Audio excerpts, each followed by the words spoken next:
everybody. Welcome to the Creepy Cascadia podcast.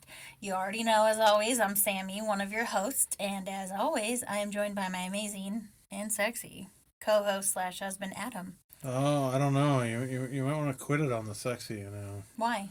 The ladies might be sending me DMs, right? Is that what they call them? Yeah. Emails? I almost said emails, but then I switched it to the DMs. They be sliding in my DMs because you keep talking me up so much. Hey, they can DM you all they want, all right? I better not respond. I'm a peacekeeper, but I'm from the country and I got a little hood in me and I will cut a bitch. That's the definition of fuck around and find out. If you want to find out, I'm a nice person and I'm a peaceful person, but Nobody's hitting me up. Sammy don't share. Yeah, nobody's hitting me up. Let me be clear. Nobody's hitting me up just as a cautionary tale. No, I'm never going to stop talking about how sexy you are, so get over it. I'm over it. Speaking of getting over it, Jesus, this virus that we've had going for ever. You're finally feeling better? Finally. Coughed a little bit today, but for the most part, pretty good. Luckily, I have a very flexible boss, so I was able to work from home, and yeah. And your throat's feeling better, so that's good. Throat's feeling better, but I feel like I'm still muted. I feel like in my mind I sound a little hoarse. You do. I sound Sebastian. Bye, little Sebastian. Right? He was a mini horse, right? Yeah. Yeah. I don't get it. It's a pony. It's not a pony. It's a mini horse. Right. I'm right there with you. Adam, what's his real name? Adam Scott. Adam Scott. Yeah. Ben Wyatt. Ben Wyatt, yeah. Ben Wyatt. I'm right there with you, Ben. Never trust a man with two first names. Yeah, Adam Scott, true. Ben Wyatt. I know. It's almost like he's like, I wonder if he works that into all of his contracts the way Bryan Cranston works in, he wants to be in his underwear at least once in every movie or TV show he's in. I think that's for everybody. No, just kidding. What if Adam Scott made all of his characters have to have two first names? I don't know if you want that though, because that's the thing. Never trust a man with two first names. I know. And I know some people with two first names, and I can tell you they are not upstanding citizens, my friend.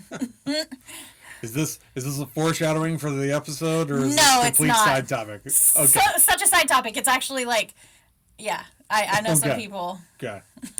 And one of them in particular stands out, and he was a skadoosh. What do you think is the worst double first name combo or first name combo? I'm thinking something like Robbie Dick Robbie, something like that. Bobby Dick. I think Bobby Dick. Anything with a dick in it, I'm going to be like, yeah, that's a cool name. Yeah. Let's see. What would be a weird one? What if you had the same first name, like Ben Benson? Oh yeah. No, I know a Ben. Or John Johnson. I know a Ben Benson. Oh really? Andy's friend was Ben Benson. Oh, that's right. Yeah, I've heard him talk about Ben before. His big friend. Is he the ginger? He was the ginger. Did he die? What? You said he was the ginger. Is he not alive anymore? He is. No, he's totally still alive. Okay. No, what I was gonna say is he was the, right? He was the epitome of gentle giant type thing, right?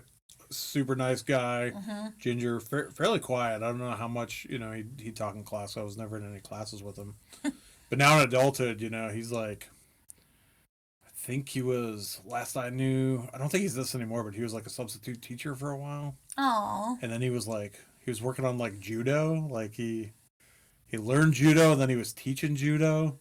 Judo chop. Because it's basically if you can throw this guy around, it proves that you can throw anybody around, right? Oh, okay. It's one of those. All right. So I could see how he'd be a great instructor for it. Yeah. I'm gonna come at you and you're gonna throw me and you're gonna see how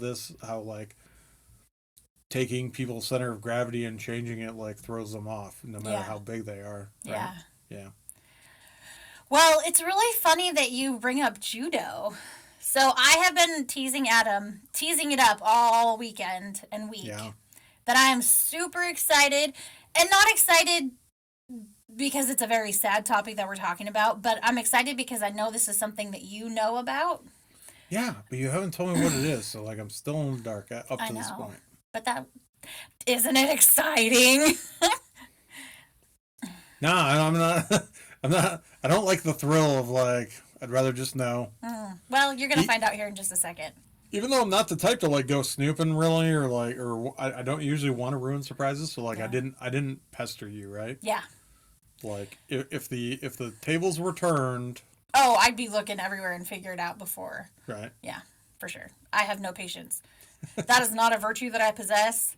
I'm okay at some things, but patience is not one of them. Yeah. But anyways, okay, so Yes. What do you got for me today? I have a question for you, babe. Okay. I know you used to love and still kind of enjoy pro wrestling. Yeah. Yeah. So Pro wrestling's my jam, or was back in the day. which I think is the case for a lot of people our age, because like it was the shit back when we were like tweens and teens, right? Like, Oh, I mean, and young kids, like 90s, like 80s, 80s and 90s, and 90s. 2000s were like WWE, WWF, whatever the other ones are. Like, WCW. okay. Those were big deals. And I know lots of people that are like that I went to school with that would like love wrestling, right? Yeah. So I want to know, who's your all-time favorite wrestler, or if you don't have one, do you have a favorite like match that just like blew your mind as a kid? So it's in phases. Okay. I'll just say it's in phases. Okay. So I'll kind of give you the rundown. Fair. As like a kid, as a young kid, we're talking like under 10, Hulk Hogan. Oh, right. Clear, straight up, Hulk Hogan was the best thing ever. Yep. Those were the days it was like him, Macho Man Randy Savage. Like the two of them were the tag team champions Yeah. for a while. They had Miss Elizabeth as their like corner person. We have that. You got that Randy Macho Man Savage blanket. Yeah. Where is that? I haven't seen it for a while. I think it's downstairs. Yeah, it's downstairs in one of the piles. Yeah, It's a very it still epic exists. blanket. Yeah, it's a full-on Macho Man Randy Savage. It was a white elephant gift. I was gonna say, wasn't it from work? It was from work. Yeah. Yeah. So somebody put it in the pile, and the guy who got it was not happy. And then I think I either had a steal, or afterwards I was like, "Hey man, Bro, I'll I trade really you." want that blanket." Like I was like, "The blanket's legit." I want it a lot. I really want it. I may or may not have worn it around my neck like a cape for the rest of the day. I hope you did. That's amazing. Or I put it on the back of my chair. At least one of those two things happened. Yes. You should take it back to work and put it on the back of your chair. Yeah. I'll take it to work and put it on the back of mine. Although I'd feel like a fraud because they'd be like, "Oh, Randy Macho Man." I'm like, "Yeah, brother." Yeah. That's the only thing I know. That's Hulk Hogan. Oh, okay, see, I would be a total fraud. He was the Slim Jim guy. Oh yeah. Yeah, You well, know. they sound similar. Yeah. Okay. Be like, I'm gonna tell you, brother. You know. Yeah. Every time you say brother, I think Hulk Hogan, but I think he did the brother too. Yeah. Well, I mean, Right. if they were partners, that would make sense, right? Like if they were tag team partners or whatever. Yeah. Yeah. Macho Man was always like over the top. All of his interviews were He crazy. had like I always remember like the leather jackets with the fringe and like the cowboy hat. And the cowboy hat. Oh, loud colors, like. Yeah. Yeah. He had the raspy voice. He was Yeah. all like, he has like a famous interview of like talking about like creamer. Like he brought out like creamer or something. And it was just like the cream will always rise to the top. Oh my God. Just so on top as a kid. I fucking loved it. Okay. This is amazing. Yeah. And it was like literally heartbreaking when they broke up because like they basically made a storyline where like Miss Elizabeth had to choose between the two of them or something, or like it was like they were the tag team champions, but one of them was the world champion and then the other one was like the contender. And so like it caused conflict with the tag team champion, with the tag team portion of their stuff. And then it was like this whole deal of like, who's Miss Elizabeth going to go be with or whatever, you know? Yeah. I was a kid, eating it up, just eating it up. Num, eat it Day up. in, day out. Oh, yeah. We would like, me and my brothers would wrestle. Like, I mean, we'd do all the moves, you know? Like Hulk Hogan's was like a leg drop. Macho Man was like a flying elbow. So those were the. I'm sure your mom loved that. We broke at if least you're gonna one be, or two if you're gonna be beds. stupid, you better be tough. Like, Yeah. have you seen that? Like, there's like a video clip of a mom like saying, "If you're gonna be stupid, you better be tough." Oh, like I a know. kid hurts himself, and if you're gonna do something stupid, you better not cry about it. Yeah, you better shake it off. Yeah. Yep. We broke at least a couple of beds. I mean, it probably led to us like jumping off the roof onto mattresses the one time. Is that when you guys broke your mom's face from her friend? No, we were playing indoor Nerf football when we did that. Okay. So it was one of the two. It was like wrestling or indoor Nerf football. All the things you were not supposed to be probably doing in the house. Yeah, I mean, just straight up. I mean, we had 3 boys. Like, in the middle of 3 boys, we're all like 2 to 3 years apart. So it's just like, like, it's what we did. I'm surprised your mom kept any valuables around the house at all. Like, seriously. I feel like at that point it's kind of on her. No, just kidding. Oh, yeah. Oh, no. I mean, yeah. You're like, yeah. Well, so it was like, like when we broke that vase, like we did not understand. Yes. We just thought, oh, it's just another thing. And when my mom was like so heartbroken, like she couldn't even face us. Like she could probably tell us, like, she couldn't even face us. Like my dad, she was so mad that my dad had to come punish us. And I specifically remember when he came in and he was like, do you understand what that means? And we were like, no. And he's like, that was like a gift from one of your mom's friends who's no longer alive. That's like the only thing she had from her. He was like, tell me your favorite thing that you own right now and I'm going to destroy it. Like that was like straight up, like my dad was like, I'm going to show you how much. Were you that smart kid that was like, I'm going to pick one of the toys that I don't like? Oh, no. I mean, like at that point, like my dad knew, right? So like comic books, he was like, I had some comic books at the time. No, those could be worth money someday. Didn't matter. I mean, he did not destroy. Okay. Let me clarify before everyone thinks my dad's a monster. I actually don't. I'm like, hey, that's a good way to like put it in perspective for your kid, right? Like, oh yeah, it sucks, but I could see where like, especially if you have a bunch of if you just have a bunch of rambunctious boys, right? 3 boys. Yeah. Not saying that's strictly for kids. Like I was super rambunctious when I was a kid, but 3 boys, Yeah. It's like you gotta drive your point across that like, hey, there's a reason we ask you not to do this stuff. Yeah. So he didn't destroy them. He didn't destroy them. He threatened to, and I think he took a few steps towards my comic books. Ah! And I mean, like I know I freaked out. I'm trying to think if at the time, like, I'm trying to think for my older brother, maybe he threatened like his Ken Griffey Jr. rookie card. That might have been my brother's like most prized possession. I'm trying to remember if this had happened by 91 or not. I think it might have been before 91 or 89. I'm trying to remember which year. The Ken Griffey Jr. Upper Deck rookie card was like the hottest thing ever. I don't think anybody's gonna call you on it. 89, 90, 91. It's one of those 3 years. Okay. Google it later. But that was, in my mind, that was definitely one of my older brother's most prized possessions. Comic books. I had a couple of comic books that were my favorite. So, and I can't even remember. My little brother might have not even really been old enough to understand, so my dad put it on like the 2 older boys. Yeah. That sounds like you're just jealous because you're not the youngest. Not the baby. Not the baby always getting over. He might have just, been like, oh, this is your favorite toy? Okay. Yeah. Like, it's gone now. Like, say bye. Yeah. But yeah. So I vividly remember that.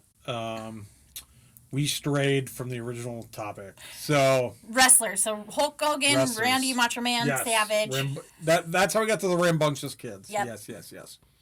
So then y'all winding each other up. Yeah. So young kid, Hulk Hogan, Macho Man, the best. High school, later years of high school, I want to say, like my senior year, I believe. Yeah. Man, me and my friends, we would watch like WCW, Like WWE wasn't like the good one. These were the years where, again, Hulk Hogan was still a main character.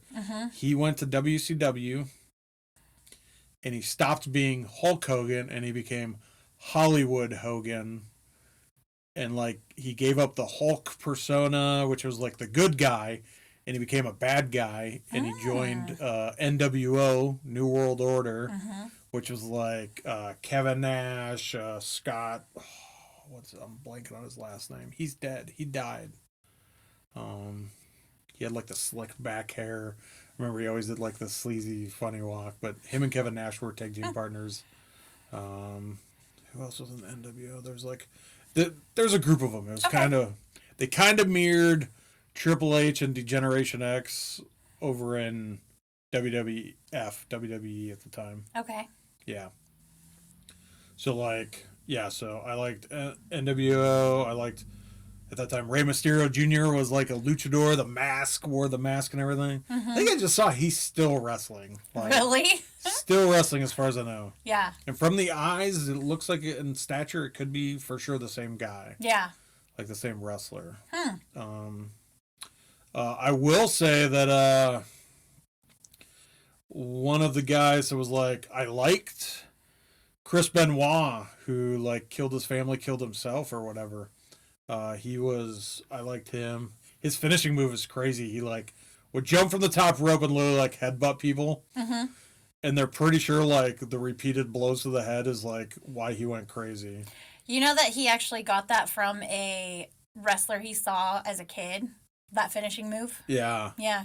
I mean, a lot of them. You want to know how I know that? Is that today's episode? Oh! We're talking about Chris Benoit and Nancy and Daniel. Okay. Yeah. Okay. So have you ever... So I segued perfectly. You did segue perfectly. I didn't even get, like, I love Stone Cold. Stone Cold was one of my favorite. Like, what about Chris Jericho? Chris Jericho was okay. He was always... at that time, he was like a B-list guy. Oh, okay. And he was always... I'm trying to think. He was like... I think he was supposed to be like a heel character. So they call it the heel when you're the bad guy. Oh, okay. Like you're the guy who's like trying to rile up the crowd, like boo. Yeah. So there's always, maybe not always, but in most cases, what they have is you have the hero and the heel. And so like The Rock. Did you know Chris Benoit for a bunch. actually fought The Rock in in a wrestling match? I mean, I can believe it. Yeah. I'm trying to think. I learned so much about wrestling researching this. Oh, yeah? Yeah. Well, yeah, because there were so many. Back in the day, there was like 1 or 2 titles. You know, there was like tag team. There was like the world championship, the WWF, like heavyweight, whatever you want to call it.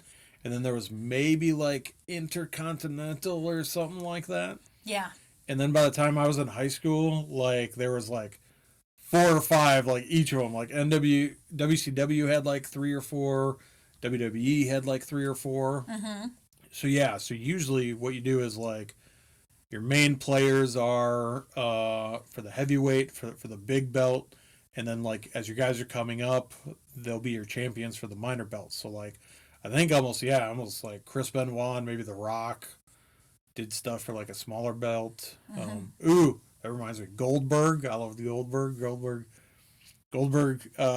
He's actually on the Goldbergs. The dad? No. It's he's the gym coach, the big monstrous looking gym coach, not the funny one. Isn't that Stone Cold? No, that's not Stone Cold. No, that's Goldberg. What? Yeah. The guy on Goldbergs is Goldberg. Isn't he also the guy that played on The Longest Yard that had the big wiener in the shower? I'm trying to remember. A bunch of wrestlers were in The Longest Yard. Yeah. Andre the Giant was in there. Andre the Giant was dead by the time the Adam Sandler Longest You're Yard right. played. Who is that guy that looks like him? That big, tall guy that like... Kevin Nash is like the really, really big guy. I think Stone Cold Steve Austin was in there. Okay. They all played prison guards, from what I recall, roughly.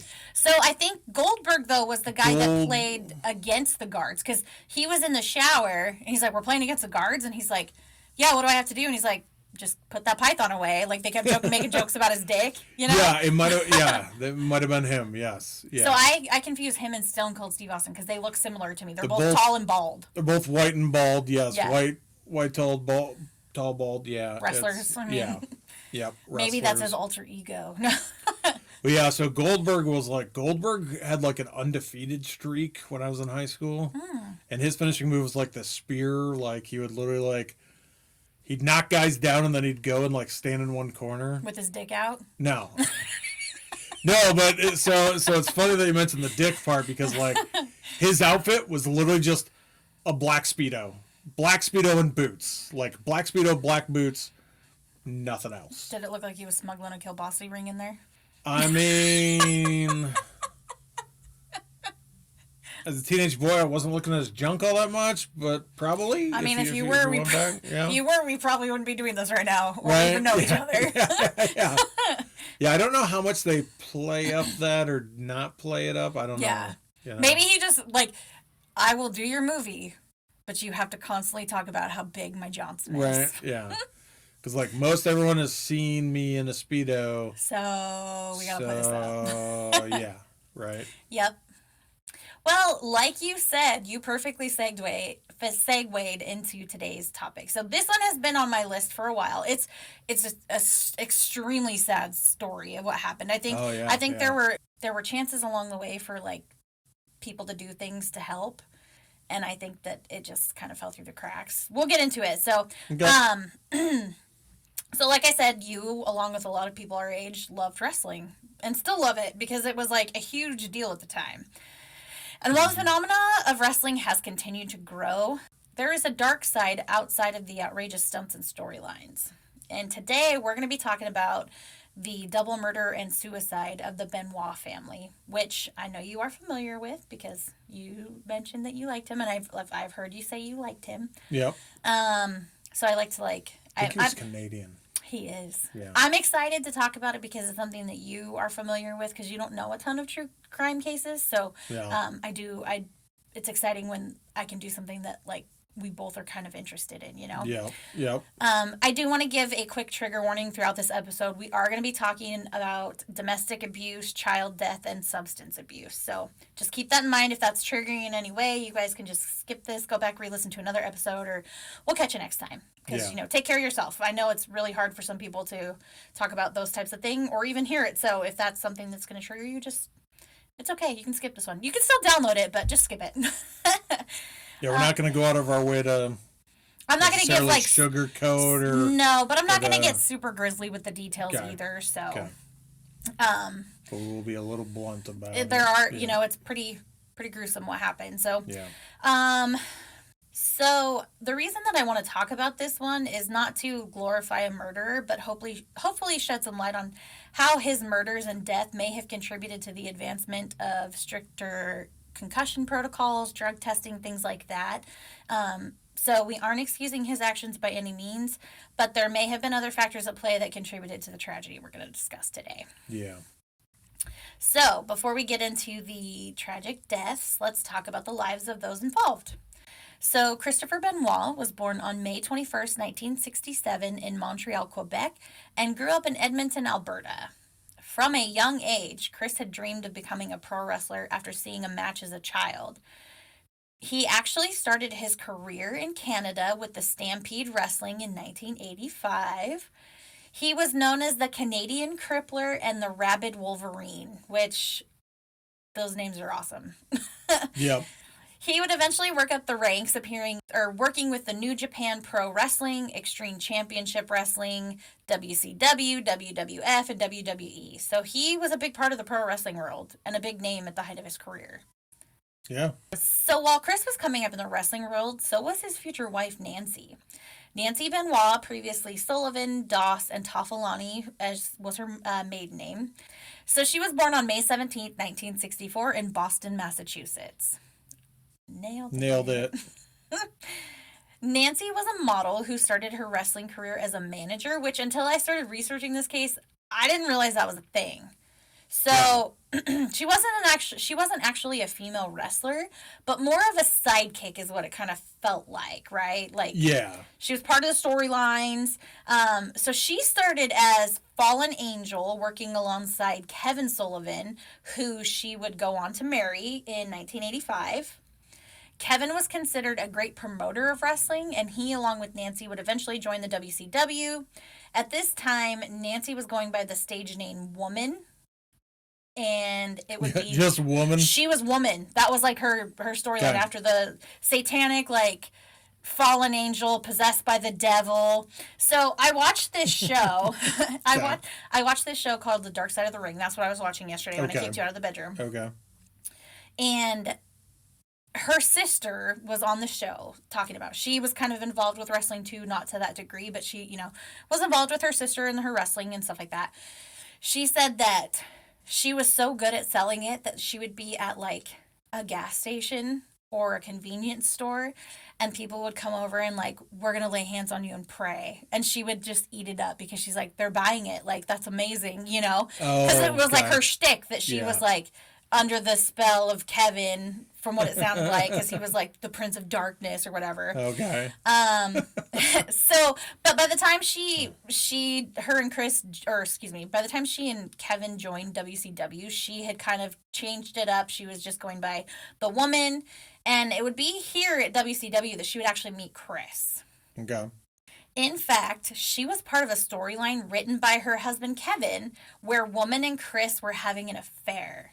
Which, while I knew there was like drama with pro wrestling, it's a little dramatic, I didn't realize there was such involved storylines. You know what I mean? Like, oh yeah, like rivalries. Like, I mean, I just assumed it was rivalries. Like, oh, they're on a different team or whatever. But no, there's like some art that goes into this. Oh yeah, I mean it's a lot of writing, it's a lot of drama. Like, yeah. I mean, if you watch the show, there's usually like your headliners come out and do like, it's all about like the pressers and hyping up and like doing the promo, like, oh, I really hate that guy, I mean, like, to where it's almost like you see that mirrored in like actual like sports, like boxing, MMA, UFC. You have tons of people that are just like, like, I really hate that guy. We have no love for each other. I think MMA and boxing are actually real fights, though. They are. Yeah. Yes. Those are real fights. For the most part, not rigged or not supposed to be rigged. Whereas, like, pro wrestling is genuinely, like, they know who's going to win the match. Yeah. For the most part, somebody can always go off script. True. Or stuff can happen. Yeah. But for the most part, it's scripted. Like, it's a lot of storylines. They have that stuff like mapped out, like, all right, we're gonna, if it's working, if the fan base is buying in, it's almost like reality TV. Yeah, it's kind of like reality TV where, if the fan base bites in on the storylines, man, you can ride those for like multiple pay-per-views, like that. Back when I was in high school, it was like virtually like a pay-per-view every month. It sounds like that was a big thing. Like, and you had big ones. This. Yeah, you had big ones. Like WrestleMania was like the number one headlining one. Royal Rumble was always a fun one. But yeah, they have. I think it's still probably one per month. I would say that they still have. Probably. Yeah. So yeah, it was super interesting to me to see like how these rivalries played out because, like I said, I was under the impression that like opposing teams like. Rivalry, like, but it's actually pretty interesting. Sucks you in. Yeah. If you can suspend reality and buy in, or if you're just a fan of like all the writing and drama. Well, and I mean, it's not like I said, it's really just like another reality show. I mean, honestly, like I can see why people got so into it because it was like a primitive version of a reality show. Yep. Absolutely. Yeah. Because they weren't actors, they weren't like, I mean, some have gone to become actors, but that wasn't a thing back when wrestling got really big. Do you remember there was a Hulk Hogan movie, like... Mr. Nanny, and wasn't there like Suburban Commando or something? I don't know. I remember... He did one or two and they were just so over the top. And yeah. I remember watching Mr. Nanny. I remember, like, that was one of the first times I think I ever went to a movie theater, was to watch that movie. Yeah. So the big joke, for lack of a better word, was that Kevin had actually inadvertently written his own divorce because Chris and Nancy fell in love for real in 1997. There were rumors that Kevin and Nancy were having problems in their marriage, and Nancy was leaning on Chris as kind of a confidant, like, he knows the work, he knows, he knows what's going on. And sadly, there are rumors of physical abuse in the relationship between Kevin and Nancy. And at one point, it was alleged that Kevin had given Nancy like a big old black eye. Although I will say he has denied these allegations. Okay. So at one point, but we tend to believe women. I mean, if you have a big black eye, it's kind of hard to. Nobody wants to be seen as somebody that abuses their wife or spouse. Yeah. But so at one point, Chris and Kevin were in the ring together, and the stage shots turned into real punches, with Chris hitting Kevin so hard that he supposedly broke his eardrum. Wow. Okay. After the match, the two continued fighting backstage. It seems as though Kevin knew that the affair was happening and Nancy was going to leave him for Chris. And Chris was seemingly pissed that Kevin had put his hands on Nancy. Yeah. The two, Chris and Kevin, were broken up backstage, and Nancy ended up filing for divorce from Kevin in 1997 and got together with Chris, who she became engaged to in late 1997 as well. Oh, wow. So you're talking 97. 97. This is not that far off from what I recall of the timeline. No, it's really not. Yeah. No. So from all accounts, the two, Nancy and Chris, were very much in love. I also saw that they were both kind of spicy. Like, they were in love, but they could be volatile at the same time. Is what it sounded like. Yeah. There were a few different folks interviewed on the documentary that I watched, and it seems like the wrestling folks were more like a family, right? Like, the whole community seemed to be pretty tight-knit. It was difficult on the show that I watched for a lot of them to talk about what happened because they had all worked together, they all knew each other, and it's hard to reconcile their friend and colleague with his absolutely heinous actions. Yeah. But back to Chris and Nancy. So, Chris and Nancy would go on to have one son, Daniel, on February 25th, 2000. Daniel joined two older siblings, David, and then an older sister. I'm not going to say her name because she did not appear on the documentary. She seems to keep a low profile. If you're really curious, you can look it up yourself. But for anonymity, he had an older sister. Okay. These were actually kids, I'm struggling. These were actually Chris's kids from a previous marriage. So, Chris had been married before, Nancy had been married before, happens. And Chris and Nancy would actually go on to get married of November of 2000. So, Daniel was getting close to being a year old.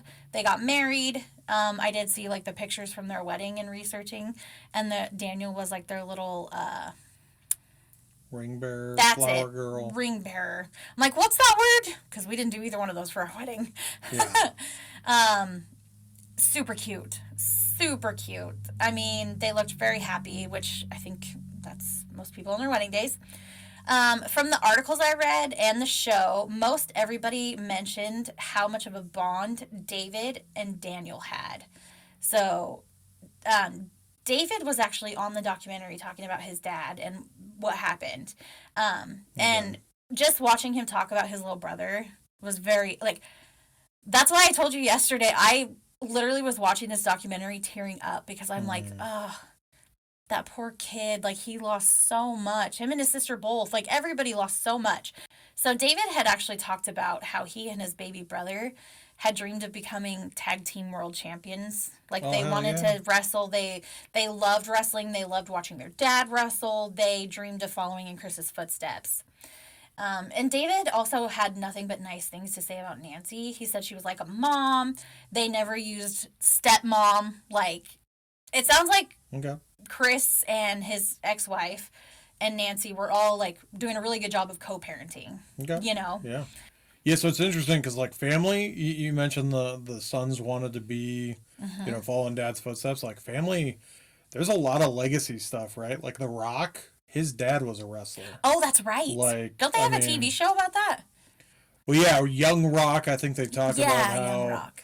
Yeah, he wanted to be a wrestler. He wanted to do football, and fell back into wrestling. And, just all kinds of stuff. There's so many families. I remember there was straight up, you would have people I watched in the 80s had kids that I then watched in the later 90s. You know? I mean, that that just happened. Like a lot of, like you said, they see the tight, close knit community. I was just gonna say, I feel Yeah. like it sounds like, And you grow your up whole in it. family, you brought your kids to practice, you brought your kids to the matches, like everybody knew each other's kids, like it really does seem like it was a super tight knit. This comparison might not sound fair, but it's like it's a modern day traveling circus. You go from town to town Yep. putting on shows Yeah. for arenas, for for groups of people. Mm-hmm. You set up the stage. You go in, you take over an arena, set up a stage, do the show, tear down, move to the next place, and like I mean, it's there's shows weekly Yeah. for each of them. There's the big pay-per-views, all that stuff, and so yeah, like I think like you move around. It's not like the NFL where like I live here and we do away games. You You know have what like I a mean? home. I mean, they do have a home base, but they're gone a lot more, and they like, Yeah, yeah, it's not like once a week they go or whatever to like a yeah, football game or whatever. They get to practice at home, which sounds like these guys were traveling a lot. yeah, Yeah. yeah. And I think they do travel a lot, right? And so Mm-hmm. they probably, for the most part, take their families, and Yeah. so yeah, so your kids see it, And Well, and their mom was part of that lifestyle too. Like oh, Nancy absolutely, was with in, this, yeah, So yeah, I yeah, 100% agree, and that makes total sense. Why if you look up to your dad and you're like, oh my god, he's a badass. That's amazing. Like I want to yeah, be like my dad. And yeah, him and his brother, like they showed little clips of like home videos where him and his brother were like wrestling. He's quite a bit older. David's quite a bit older than Daniel was, but he. I mean, they just showed the cutest pictures, and I teared up multiple times watching this yesterday because it's just so sad. yeah. Um, Yeah, and I'd say with that too, right? I mean, like wrestlers are pretty fit, very muscular, mm-hmm. like generally considered in shape. There have been a few that are like out of shape, Yeah. famously. But like Mankind, Mick Foley, I think is one that was like kind of famously out of shape for the Mm-hmm. most part. Like what they do, even though it's fake, like it's still very physical. Oh yeah. Like when they pick each other up, like they could only do that because like No geek off the street could come in and like flip a 200+ pound man. yeah, like Yeah. it takes coordination, like it's interesting if you've learned about the like behind the scenes, like how they actually do it, if you've watched any of those shows on like Mm-hmm. people who want to become a wrestler and they show them like training and stuff. Yeah. Like the stuff it actually takes and to do it well, like oh my god, it's insane. Because Like you have to sell it. you yeah, you have to sell it. Well, like you said, the blows went from being fake to real Mm-hmm. between Sullivan and Benoit. Yeah. And like, yeah, that's legit. Like they're still slapping each other for the Oh, most and I'm part. sure They're still that like, happens more than like yeah, somebody's having a bad day, they get pissed and they oh yeah, go a little hard. yeah, I'm yeah, sure that happens all the time yeah. They've been. I mean, like, I think guys can get a reputation for for like being dirty overdoing it players. and Yeah. yeah, being a little too extra, and stuff. Mm-hmm. Man, it's a bad analogy, but who's that porn star guy who would always like pinch the girls like on the back the non-camera screen? Was it like James Dean or whatever? I think it was James I think it was Dean. like James Dean who Yeah. would like because he kind of got off on it a bit and Yeah, they, like he was extra rough even when they asked him not to be, and he would like yeah he sounds like he's not a stand-up guy. yeah Yeah. yeah. So like similarly, He's a big dick. yeah. James Dean, two first names of Dean. I think he spelled it with two E's, but it's still But still, Dean Dean is is a the first first name. name. Yeah, Yeah, yeah. I agree. You can cut that, but that's fine. Oh, I'm not. The yes, what I'm saying is right. Like it's very choreographed for the most part. Like there's moves that that like you have to execute in a good way. Yeah, it's almost amazing at like how they pull it off and everything. Yeah. Um, but yeah, so where's he going with that? Physically fit. The showmanship is amazing. So yeah, Yeah. I understand, and then the close knit community.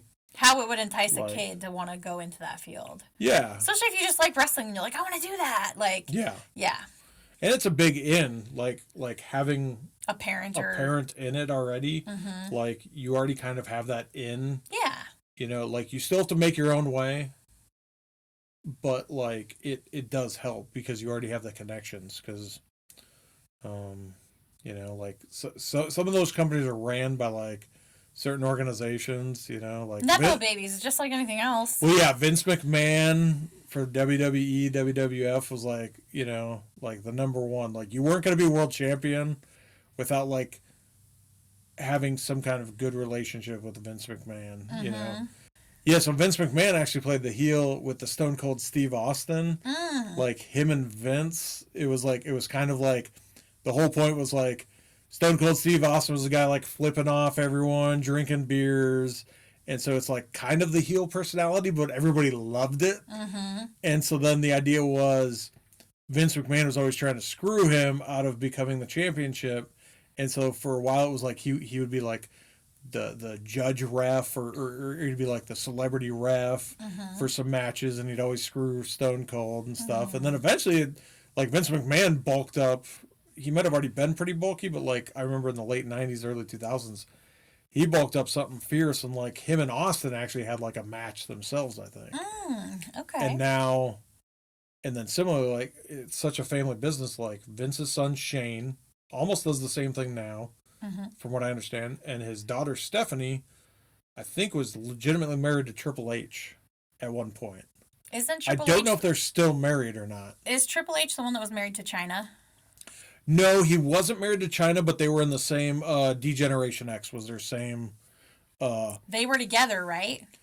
I mean, so she was like the only girl in the group, but I think she was married to one of the tag team partners. I can't remember their names. It was like Nate Dogg and Chris Cross, Chris X, something like, I don't know. I'm pretty sure she was married to one of the tag team guys, not Triple H. Okay. So But when she passed and stuff happened with her death, like the whole team, like I said, they were a whole team, and she was kind of the big. She was like the female wrestler on the group.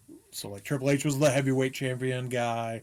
They had the tag team champions. They had like another guy, and then China was like the women's wrestler. So I can't remember if she ever became a champion or not. But we're digressing a little. No. So I'm just gonna say, like, China is another case that's very interesting. I want to say it was True Crime and Cocktails, which is Lauren Ash and her cousin, Christy Oxborough. They do a really good podcast that I love. Okay. They talked about that whole thing. Like Stephanie McMahon stole China's man kind of thing. There was something to that effect, and it sounds like the whole industry kind of did her dirty. Like she really didn't. Listening to the podcast, because Christy Oxborough, who does, so that is Lauren Ash's cousin, they're like sisters, right? Okay. If you guys aren't listening to True Crime and Cocktails, you should be. It's an amazing show. Like, they do such a good job. Christy is an amazing researcher. Okay. Like, seriously, their episodes are like usually 2+ hours because she just is so good at researching. And listening to her research, I'm like, they did her dirty. They really did. China. Yeah. China. So we're not going to go into that because literally we could talk about it forever. But let's get back to the Benoit family. So sadly, it sounds like Chris ended up becoming the same thing that he had initially tried to protect Nancy from. The abusive husband. There were rumors of physical abuse, and from the sounds of it, Chris's temper was getting more and more hot. Yeah. So much so that in 2003, just, less than 3 years after they had gotten married, Nancy had filed for a protection order and filed for divorce from Chris after he had threatened her. The two did eventually reconcile and the papers were withdrawn, but it sounds like there were issues in the marriage. And one article I saw said that some of this tension was the result of a rare disease that Daniel had been diagnosed with, which is called Fragile X syndrome. I had never heard of that before. According to the Mayo Clinic, Fragile X, also known as Martin Bell syndrome or FXS, can cause things like developmental delays, hyperactivity, anxiety. It can also cause some physical, like a long face, there's some physical abnormalities that can go along with it. Okay. They did say that girls and boys alike get it. Okay. The effects and symptoms show up more in boys, which Daniel was a boy. So Okay. I'm I thinking, don't think I've ever heard of that. I hadn't either. And I'm thinking having a child with potential disabilities, it's perfectly natural that that would put a strain on a relationship, right? Like, Yeah. you're stressed out about your child. Excuse me. You don't want your kid to have something wrong with them. We're not parents, but I can't imagine being a parent and having something like this happen. Now, it doesn't sound like it's fatal, but it could potentially cause quite a few issues in a child. Yeah, and I think to deal with stuff like that, right? It's how to put it. I guess I'm not the biggest fan of like saying something's wrong with them necessarily. Yeah. But it's the idea that like Your child's going to be as an different. adult, as an adult, you understand that your child is going to be different, and they're probably going to have a tougher time in life than if they didn't have this condition. Exactly. You know, and it's like you could pick or choose any number of conditions. You know, I have plenty of friends that have kids with some friends and family that have kids with some form of, you know, like, again, it's like there really is no good way to put it. You don't want to call it like an abnormality or something. You know what I mean? Like it's I think the term that I keep saying that and disability isn't quite right either. The thing that I saw that I really like, because I think there's so many like judgmental connotations associated with a disability, is differently abled. Okay. Which is, I think, a great way to say it, right? Everybody has a little something, whatever. Yeah, we don't live in a society of it's not Pleasantville. What's the Stepford Wives, right? Is that the Stepford one? Wives, yeah. It's kind of like the idea that everybody's just all the same. It's like every family should be like Leave It to Beaver. You know what I mean? Yeah. Or, you know, it's something along those lines. Like that's what a perfect family is. You know. So. Yeah. So okay. It makes sense so that could be a stressor with them in the relationship. Yes, absolutely. Usually, kids are tough enough as is. Fuck yeah. Let's be clear, as people who don't have kids, it sure sounds like kids are tough enough as is. Yep. And then when there's something, if your kid is different, I kind of like that. If your kid is different in a way that isn't really societally accepted or can lead to other issues, yeah, they're going to have a tougher time. And I also think you don't want to see your kid struggle. Like, you don't want to see your kid in pain. You don't want to see him, like, you know, I feel like that's a very normal reaction. Yeah, most parents want what's best for their kids. I think you'll agree. Not every parent. Oh, yeah, not every parent. Not every parent at all. Yeah. As somebody that grew up with one of those not every parent. Yeah. So, but yeah. So, there may have been another reason that his temper was getting out of control. Sadly, in professional wrestling, there are way too many cases of steroid abuse, along with other drugs and alcohol abuse. Like, that's a big substance abuse issues are a big thing, especially back when wrestling was at its heyday. Like, it was bad. I mean, it goes back to the being in good physical shape, having muscles, being bigger. Yeah. You know. I did see in one article that Chris had actually been using steroids since he was in high school. I don't know if that's true, but that was a thing that was brought up, that this wasn't like a new thing for him. I think as maybe trying to come up in this wrestling world, he started taking steroids. But so while the fights are scripted and stunted, like we said, real injury was a part of the job. Concussions, bumps, bruises were often dealt with using painkillers and alcohol to numb the pain. Yeah. Self-medicating, I think that's a big thing. Because these people were performers after all, so they needed to be able to perform by any means necessary. Yep. And they also wanted to bulk up, which is where the steroids came in. Yeah. While the professional wrestling companies had so-called wellness programs and wellness checks in place, it sounds like they were pretty much bullshit. There were ways to get around them. And to me, it just felt more of like a cover your ass program than anything. Yeah. For situations where somebody got hurt, something happened, like, oh no, we test for all this stuff. Like, that's not the case. I think it was Yeah. literally the company covering their ass. Okay. I mean that's probably fair because Yeah. it's They didn't really care, but they wanted to be able to, like, have some deniability. yeah. Right? Yeah.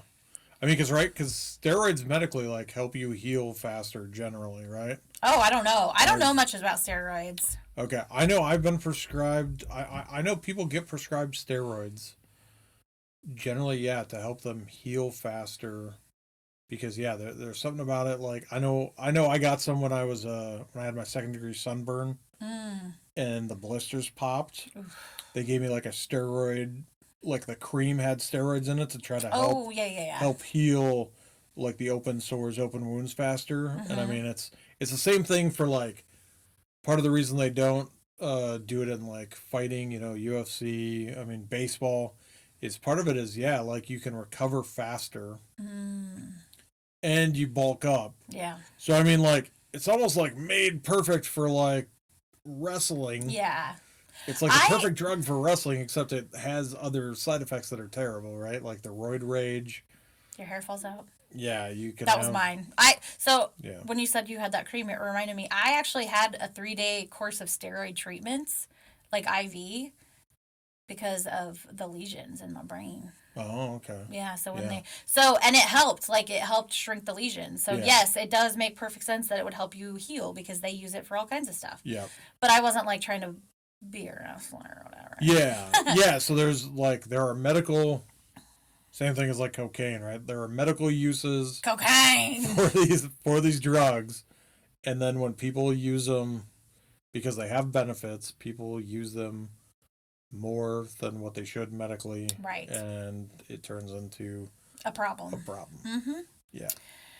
So, while Chris's career seemed to be pretty unstoppable.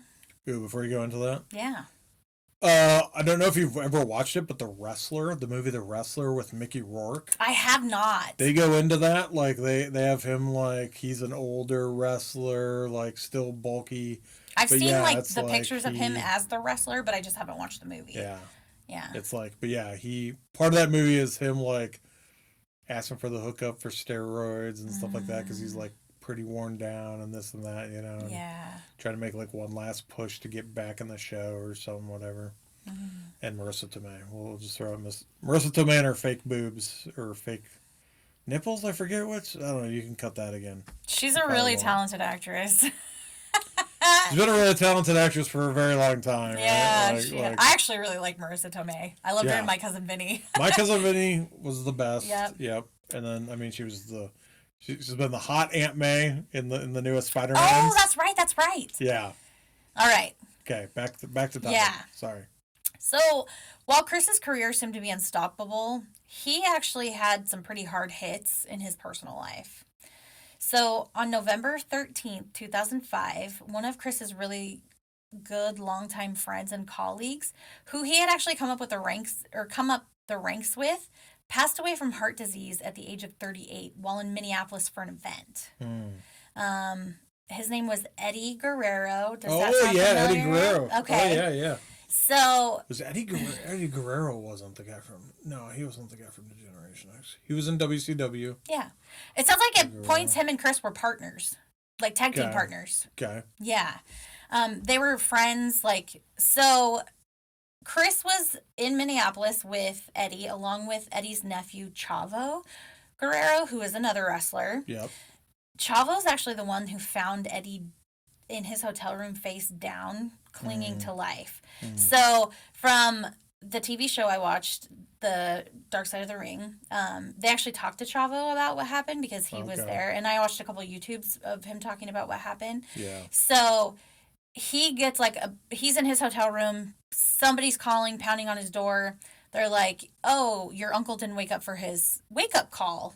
So we want you to stop. So he goes down to the hotel with the guy. The chain lock is on, so they know that somebody's in there. Yeah. They cut the lock. He goes in, finds Eddie laying face down in the bathroom, like toothbrush in hand, and he's barely alive. Yeah. So they like call an ambulance, but he actually died in Chavo's arms, from what it sounds like, which is absolutely horrifying. Yep. So sadly, Eddie had struggled with substance abuse issues. He had OD'd multiple times. He had shown up to work high one time, his wife said on that show, got fired, and she was relieved that he got fired because she's like, okay, he's hit rock bottom. Like, the worst thing that he ever thought that could happen was him getting kicked out of wrestling. Right. And it happened. So he actually did clean up. He got sober.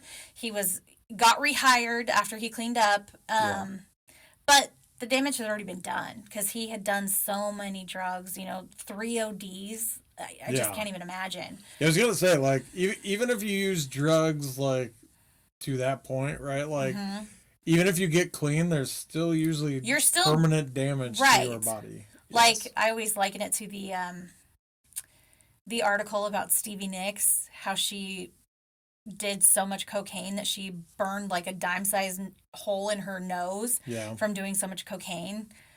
And I'm surprised she's still alive, actually. Yeah. Cocaine was a big happy drug back in the 80s. Like, that was the thing. I feel like cocaine was. But I have a crazy story about cocaine. Not me personally, but a friend of mine. Did some cocaine?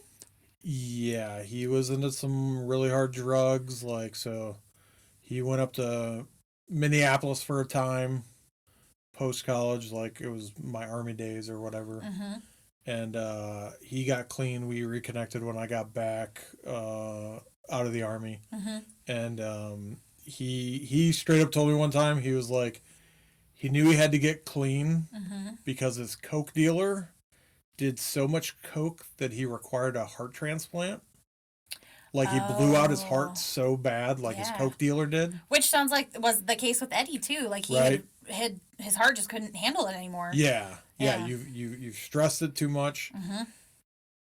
So my buddy's coke dealer got a heart transplant and still didn't quit coke. And he was like, my buddy was like, that's a freaking sign of like how bad this shit is.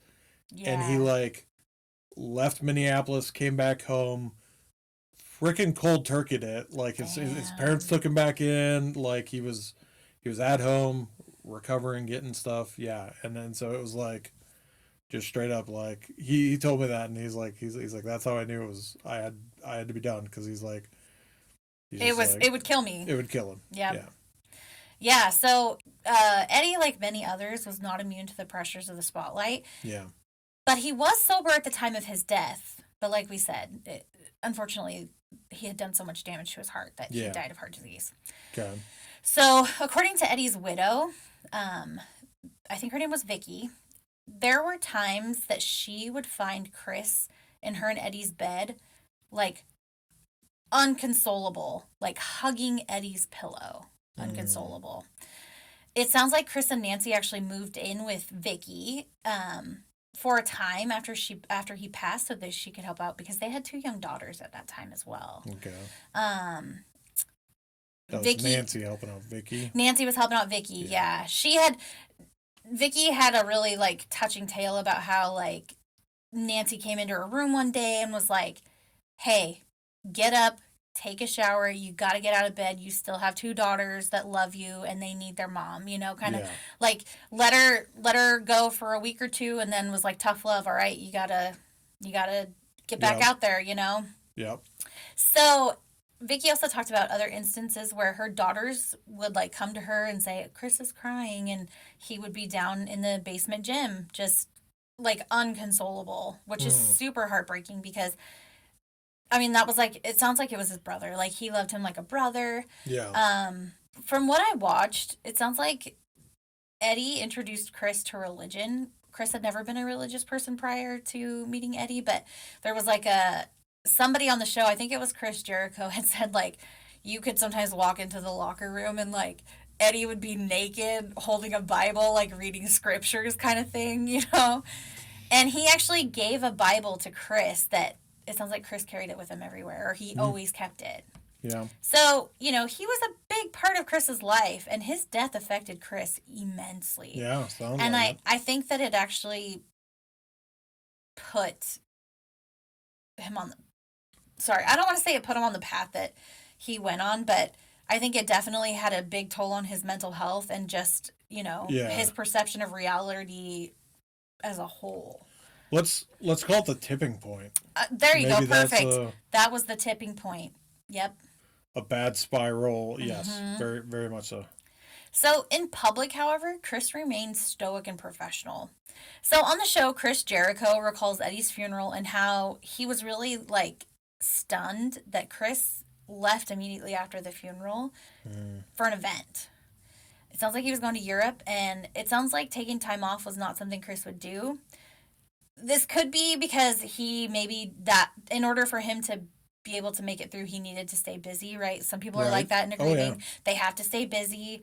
They can't, you know, they can't just let their mind grieve. They have to process it by doing something else.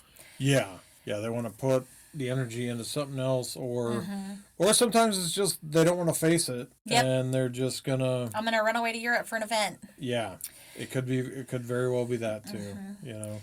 But it sounds like Chris's mental health had started to decline. Jericho also talks about how like he gave Chris a hug and just like he talked about how he like soaked his suit because he was just crying so hard on his shoulder. Yeah. Again, that part made me tear up.